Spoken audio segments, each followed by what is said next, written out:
गासैनिसिमबो आंनि अननाय आरो सिबिनायखौ नोंथांमोननिसिम खनसे फिन जासिहरफिननाय जाबाय। एक्चुअली दिनैहाय आं बारा गोलाव बाथ्राखौ बुंनाय नङा। जायफ्रा पलिटिशियान बिथांमोननि थाखाय मोनसेबो आंगो लोगोबो गैया आरो आंगो जायगाबो मोनसेबो गैया होननाय थिग बेफोरबायदि दाखालि आं बेफोरबायदिनो मोननैसो बाथ्रा बुंनाय जादोंमोन। आं दा गुबुन मोनसे जायगायावसो दङ।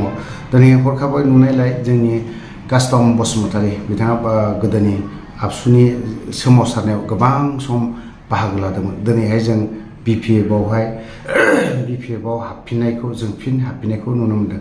थ' बिदिब्ला जों कास्टम बसुमतारीया दिनै मा फोरमायदों आरो मा बुंदों बिथांनि बुंनायखौ जों खोनासंनानै लानो। थारैनो जों मैया सासे जिहेतु एडभकेटआ जेरैबायदि बाथ्रा बुंदों, जोंनि बे पिस एकर्डआव गोजोन गोरोबथायावहाय जों दिनैहाय BTC-आव जाखिनि एकर्ड खालामनानै लाबोनाय बेखौ जों दिनै मोनफा मोनफा दिनै प्रमद बर'आ आसाम स्टेट गभर्नमेन्टनो हरबाय थानायखौसो जों नुनो मोनदों। थिग बेफोरबायदि दिनै UPPL-नि सोद्रोमाफोर UPP-नि सोद्रोमाफोरा दिनैहाय BPF-आव सासे नङा सासेनि उनाव सासे फैबाय थागोनखौ जोंबो आसा खालामदों। थ' लोगोफोर बिदिब्ला जों कास्टम बसुमतारीया मा बुंदों, बिथांनि जाखिनि बाथ्रा बुंनाय बेखौ जों खोनासंनानै लानि। जों मिथिगौ, जों जेला फरायसा सममोन, जों उन्दैमोन, 2003 मायथाइयाव BTC एकर्ड जादों। बै समाव BLT-फोरनि नाजानाय आरो एबसुनि नाजानायाव दा बर'आ 6 सिडुल मोनसे एरेन्जमेन्ट मोन्दों। बर'नि भाषाया 8 सिडुल राव रिकगनाइज मोन्दों। जों आसा खालामो नर्थ इस्टआव 10टा 6 सिडुल दङ। मिज'रामाव 3, मेघालयआव 3, त्रिपुरायाव मोनसे, आसामाव 3। बे 10टानि 6 सिडुलनि गेजेराव बयनिफ्राय बांसिन उनाव एरेन्जमेन्ट जादों, खिन्थु बयनिफ्राय बांसिन डेभेलपमेन्ट जादों। दा बे 9टा 6 सिडुला BTC-खौ नायबाय थायो। दा ओंखायनो गोबाव सम जाथिनि थाखाय खामानि मावनायनि उनाव मानगोनां हाग्रामा महिलारि सार बिथाङा जोंबादि सासे फिसा मानसिखौ गावनि दोलोआव थानानै खामानि मावनो खाबु होदों।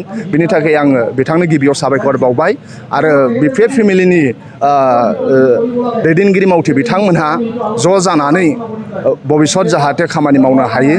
जेरै लवार आसामाव गोबाव सम बर' मानसिफ्रा फरायनो थाखाय, सोलोंथाइ लानो थाखाय जोंहा गंसेबो इउनिभारसिटि गैयामोन।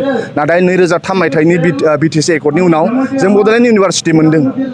दा BTC एकर्डआ बयनिफ्राय नर्थ इस्टआव बयनिफ्राय उनाव जादों एकर्ड, नाथाय बे 2003 मायथाइनि उनाव बयनिफ्राय बांसिन मोनसे डेभेलपमेन्टआव खारबाय थादों। हाग्रामा महिलारि सार दैदेननाय BTC-आ दा उनावबो बेबादिनो गासै 10टा 6 सिडुलनि गेजेराव BTC-आ बांसिन जोंखोलगोन, बांसिन मोजांसिन जागोन, सबबो नाहरगोन, जों बेखौ मिजिंथिनाय थाबाय। दिनै BPF दोलोआव फेमिलियाव जइन जानानै मोजां मोनदों। आसा खालामो उनाव जोङो सबबो जाय दिनै इयुथफोर दङ, जाय गावनि भबिष्यतखौ सानो, जाय सोलायनायखौ लुबैयो, जाय माने सब हिउमेन बिंनि थाखाय खामानि मावनो लुबैयो, बिथांमोनहाबो लासैनो फैगोन BPF-आव।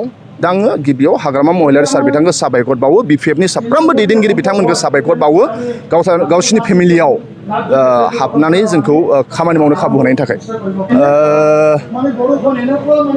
जों मिथिगौ, जों जेला फरायसा सममोन, जों उन्दैमोन, 2003 मायथाइयाव BTC एकर्ड जादों। बै समाव BLT-फोरनि नाजानाय आरो एबसुनि नाजानायाव दा बर'आ 6 सिडुल मोनसे एरेन्जमेन्ट मोन्दों। बर'नि भाषाया 8 सिडुल राव रिकगनाइज मोन्दों। जों आसा खालामो नर्थ इस्टआव 10टा 6 सिडुल दङ। मिज'रामाव 3, मेघालयआव 3, त्रिपुरायाव मोनसे, आसामाव 3। बे 10टानि 6 सिडुलनि गेजेराव बयनिफ्राय बांसिन उनाव एरेन्जमेन्ट जादों, खिन्थु बयनिफ्राय बांसिन डेभेलपमेन्ट जादों। दा बे 9टा 6 सिडुला BTC-खौ नायबाय थायो। दा ओंखायनो गोबाव सम जाथिनि थाखाय खामानि मावनायनि उनाव मानगोनां हाग्रामा महिलारि सार बिथाङा जोंबादि सासे फिसा मानसिखौ गावनि दोलोआव थानानै खामानि मावनो खाबु होदों। बिनि थाखाय आङो बिथांनो गिबियाव साबायखर बावबाय आरो BPF फेमिलिनि दैदेनगिरि मावथि बिथांमोनहा ज' जानानै भबिष्यत जाहाथे खामानि मावनो हायो।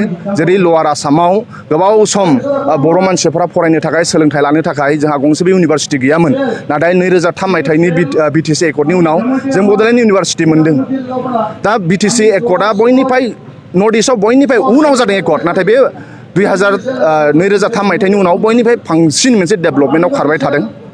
हाग्रामा महिलारि सार दैदेननाय बिटिसिआ दा उनावबो बेबादिनो गासै 10टा 6 दलनि गेजेराव बिटिसिआ बांसिन जोंखोलगोन बांसिन मोजांसिन जागोन सबबो नाहरगोन जों बेखौ मिजिंथिनाय थाबाय दिनै BPF दोलोआव फेमिलियाव जइन जानानै मोजां मोनदों आसा खालामो उनाव जोङो सबबो जाय दिनै